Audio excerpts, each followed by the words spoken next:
Volodymyr Zelensky, el presidente de Ucrania, está dispuesto a negociar con Vladimir Putin, pero sin ultimátum. Mientras que el mandatario ruso insiste en que Occidente es el más afectado con las sanciones económicas que le han impuesto a Rusia. Tendremos reporte desde Ucrania. El presidente y el primer ministro de Finlandia anunciaron que el país nórdico debería solicitar la membresía en la OTAN. Y Rusia respondió que esto lo obligaría a tomar medidas técnico-militares en su contra. Además, Suecia también considera la posibilidad de romper su neutralidad. Analizaremos en esta emisión. Estados Unidos se convirtió en el primer país del mundo en superar el millón de muertos por COVID-19. El Congreso y el presidente Joe Biden le rindieron un homenaje a las víctimas, mientras que el mandatario pidió mejorar las cadenas de suministro de vacunas para prevenir futuras pandemias. Bienvenidos a las noticias de France 24. Los saluda de nuevo María Clara Calle. Empezamos en Ucrania. El presidente Volodymyr Zelensky dijo que está dispuesto a negociar con su homólogo ruso Vladimir Putin, pero advirtió que sin ultimátum. Insistió además en el intercambio del que ha hablado Kiev para sacar a militares atrapados en la acería de Azovstal en Mariupol, y agregó que Suiza y Turquía están en las negociaciones. Por otro lado, Putin volvió a afirmar que Occidente es el más afectado por las sanciones económicas en su contra. Es obvio que debido a las leyes económicas subjetivas, el continuar con la obsesión de las sanciones inevitablemente lleva a consecuencias complejas y difíciles de revertir para la Unión Europea y sus ciudadanos.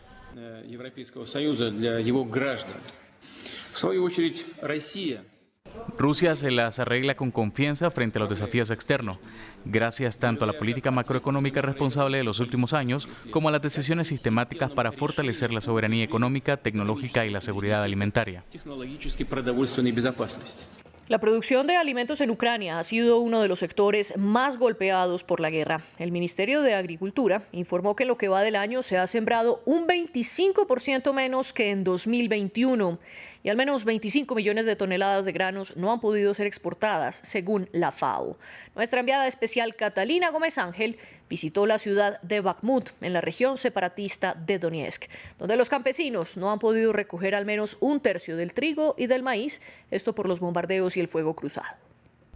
Una de las grandes consecuencias que tiene esta guerra por la región del Donbass, como en el resto de Ucrania, tiene que ver con las consecuencias para la agricultura. Hablábamos esta mañana con uno de los directores de una de las empresas más grandes de esta región. Ellos rentan la tierra a pequeños campesinos y tienen en su poder 30.000 hectáreas que cultivan con trigo y con maíz. Nos contaban que en este momento un tercio de esas tierras no van a poder recoger la cosecha, ya sea porque están en territorios disputados o en control de las fuerzas rusas, pero nos decía que ellos no son los únicos que trabajan aquí. Hay otra compañía, por ejemplo en la provincia de Lugansk, con más de 80.000 hectáreas que ya están en poder de las fuerzas enemigas, pero no solamente les preocupa eso, sino las reservas que tienen de grano en los depósitos no las han podido sacar de la región porque las carreteras son muy malas y no tienen gasolina, y les preocupa que en un caso, en un escenario en el que las fuerzas rusas avanzaran, tomaran el control de estas reservas que son fundamentales para Ucrania. Desde que Rusia invadió a Ucrania el 24 de febrero, decenas de miles de rusos decidieron exiliarse, huyendo de los efectos económicos y sociales del conflicto. Pero muchos consideran que no están recibiendo la ayuda ni la acogida que requieren para una vida digna, en contraste con el apoyo que han tenido los ucranianos. Como muchos otros rusos, Artyom Kotenko, diseñador gráfico de 50 años, optó por el exilio tras el inicio de la invasión rusa a Ucrania y, horrorizado por la guerra, llegó a la vecina Finlandia hasta alcanzar su destino final, París. Cuando huí estaba en shock por la guerra, estaba perdido, no podía vivir ni respirar. Y el hecho de salir aquí a la calle, de ver que otra vida es posible, de ver a la gente tocar música, encontrarse, intercambiar, seguir dibujando en las paredes, eso me curó. Pero la realidad que Kotenko encontró al llegar a la capital francesa no cuadraba con lo que había imaginado. Pronto le quedó claro que encontrar trabajo iba a ser muy difícil, a diferencia de lo que ocurre con los refugiados ucranianos, que la mayor parte de Europa acoge con los brazos abiertos. Entiendo bien que en esta situación no tenemos derecho a pedir nada, pero eso no va a impedir nada. Cada vez van a venir más personas como yo y tenemos que darles la oportunidad de trabajar oficialmente y expedir visados humanitarios. En las semanas posteriores a la invasión, decenas de miles de rusos abandonaron su país por miedo a las sanciones económicas y a una posible movilización militar. Es catastrófico y hay que hacer algo. De lo contrario, los rusos solo serán ilegales. Los ciudadanos rusos también sufren los efectos de lo que Putin denomina como una operación especial, forzados a participar en un conflicto que no decidieron y objetos de prejuicios en repetidas ocasiones. Finlandia y Suecia están cada vez más cerca de pertenecer a la OTAN. Los líderes finlandeses se pronunciaron el jueves a favor de solicitar el ingreso a la alianza militar y los políticos suecos están considerando lo mismo. Si lo hacen, esto rompería con la tradicional neutralidad que han mantenido ambas naciones nórdicas. Ante el anuncio de Finlandia, el Kremlin respondió con amenazas, diciendo que se verá obligado a tomar medidas técnico-militares. Analizamos el tema con Fausto Pretelin Muñoz. Él fue profesor en el Departamento de Estudios Internacionales del Instituto Tecnológico Autónomo de México. Bienvenido a France 24. Rusia alega que la extensión de la OTAN hasta un país fronterizo como Finlandia amenaza su seguridad y viola uno de los pactos de la Guerra Fría, de que Occidente no llevaría a sus militares hasta allí. ¿Qué significa entonces geopolíticamente si estos dos países se incorporan a la OTAN? María Clara, buenas noches. Bueno, que significa evidentemente que es un golpe muy fuerte en contra de Rusia, del presidente ruso. Es un segundo elemento quizás después de la cohesión de las sanciones, la cohesión de los 27 miembros de la Unión Europea en contra de Rusia. Esto significa evidentemente que la OTAN está viva, que la OTAN se está renovando, que la OTAN ya no está con una muerte cerebral, como lo dijo el presidente Macron hace un par de años.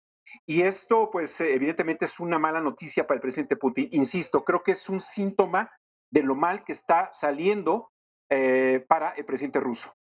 Y por el otro lado, ¿qué tan grande es el riesgo que enfrentan Finlandia y Suecia de un posible ataque de los rusos como para quebrar con su historial de neutralidad?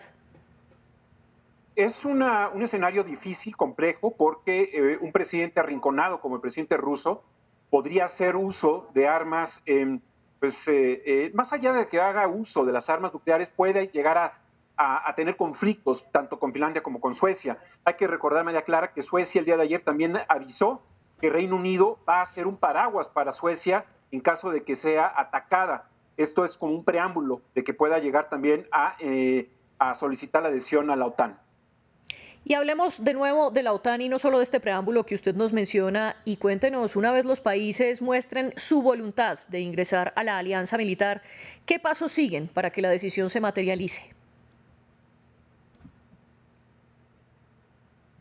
Tuvimos problemas de conexión con nuestro invitado. Nosotros seguimos con las noticias y es que continúan los reclamos por la exclusión de Cuba, Nicaragua y Venezuela de la Cumbre de las Américas. Hoy se sumó el expresidente del gobierno español, José Luis Rodríguez Zapatero. Durante su viaje a Bolivia, le pidió a Estados Unidos, que es el organizador del evento, que reflexione sobre su postura.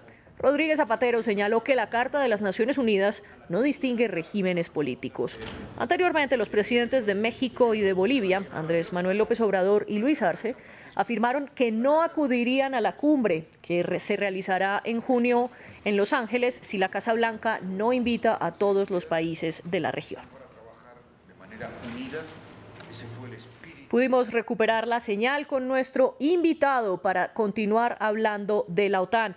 Le estábamos preguntando si una vez los países Suecia y Finlandia deciden incorporarse a la OTAN, ¿qué pasos son los que siguen para que esta decisión quede en pie? Bueno, a diferencia de lo que es el ingreso a la Unión Europea, el ingreso a la OTAN es mucho más rápido, más sencillo, es decir, una firma de un tratado atlántico en el cual estos países se comprometen a adherir los compromisos particularmente financieros y de armas y de estrategias. Son tres elementos que de alguna manera sí contemplan los tratados de la Alianza Atlántica Norte, que bueno, ya cumplen bastantes décadas después de la Segunda Guerra Mundial. Pero insisto, creo que va a ser muy rápido. Ya el secretario general de la OTAN el día de hoy dijo que va a ser lo más dinámico posible. El próximo domingo por la tarde, Finlandia avisará formalmente que quiere adherirse a la OTAN. Y si ellos se unen, ¿la seguridad de la región estaría en riesgo? Como está ahora, actualmente. Creo que depende efectivamente del presidente Putin. Él tiene la llave para concluir o no esta guerra o esta invasión que inició contra Ucrania, pero evidentemente sí da muestras de una enorme molestia en contra de Finlandia y posiblemente de Suecia por este tipo de adhesiones. Sabe muy bien que el enemigo es la OTAN, pero también la otra guerra indirecta es con la Unión Europea y las dos las está perdiendo. Señor Pretelin, gracias por estar con nosotros en France 24. Buenas noches. Y cambiamos de noticia. Estados Unidos superó el 1.000.000 de muertos por COVID-19 este jueves. En el marco de la segunda cumbre mundial sobre el coronavirus, el presidente Joe Biden lamentó la cifra e instó a coordinar ayuda internacional para prevenir futuras pandemias. Bandera media asta en la Casa Blanca. Un gesto que se repitió en los edificios públicos de todo el país por haber alcanzado el 1.000.000 de muertos por COVID-19. La pandemia no ha acabado aún. Hoy alcanzamos un trágico hito aquí en Estados Unidos, 1.000.000 de muertes por COVID, 1.000.000 de sillas vacías alrededor de la mesa familiar, cada una de ellas pérdidas irreemplazables, insustituibles. Estados Unidos es el país del mundo con más fallecidos por el virus y aunque lejos quedan los días de calles vacías y hospitales desbordados, el país aún tiene una materia pendiente. Poco más del 65% de la población está vacunada por completo. Este verano es una oportunidad para renovar nuestros esfuerzos, para seguir acelerando con el fin de tener esta pandemia bajo control y prevenir futuras crisis. Biden pidió hoy al Congreso estadounidense aprobar una partida de $10.000 millones para prevenir futuras pandemias. Un esfuerzo para el que Biden ha instado al resto de países de la segunda cumbre mundial sobre el COVID-19 celebrada este jueves. Alemania ha sido uno de los primeros en responder al llamado. Apoyamos su propuesta, querido Joe, de establecer un nuevo fondo en el Banco Mundial para la preparación ante una pandemia que opere en estrecha coordinación y cooperación con la OMS. Alemania contribuirá inicialmente con 50 millones de euros. China declinó la participación en medio de la polémica por su política de COVID-0 con duras cuarentenas frente a los nuevos rebrotes en el país. La Fiscalía de Guatemala pidió retirarle la inmunidad al ministro de Agricultura por una denuncia de corrupción que había solicitado Estados Unidos en la presunta malversación de más de $200.000. A la par, se emitieron 14 órdenes de captura de los presuntos implicados en esta trama de corrupción. Previamente, desde Guatemala, nuestro corresponsal Andrés Suárez nos explicó de qué se trata este caso por el que acusan a uno de los ministros. Hoy el gobierno de Alejandro Yamatei sufre un fuerte revés, sobre todo porque el ministro de Agricultura, José Ángel López, se le ha solicitado, la Fiscalía, el Ministerio Público, ha solicitado retirarle la inmunidad. Esto, como usted comentaba, en un caso de presunta corrupción denunciado por los Estados Unidos a través de Homeland Investigation y sobre todo con fondos que USAID le habría dado al país guatemalteco en el año 2016 para ejecutar servicios financieros a las comunidades.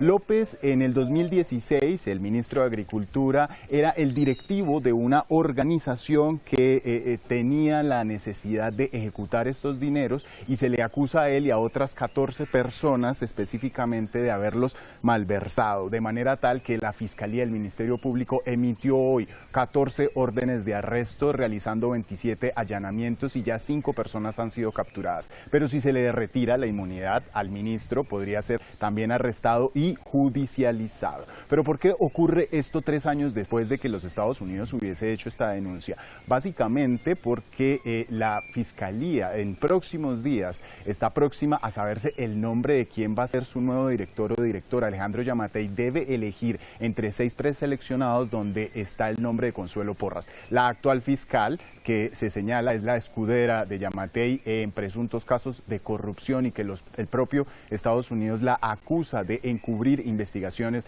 de corrupción.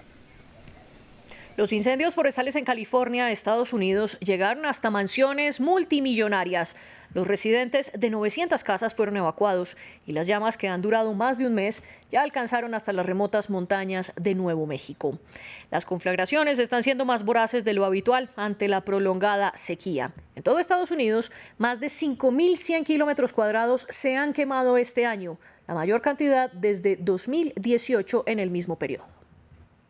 Hasta aquí las noticias, sigan con nosotros.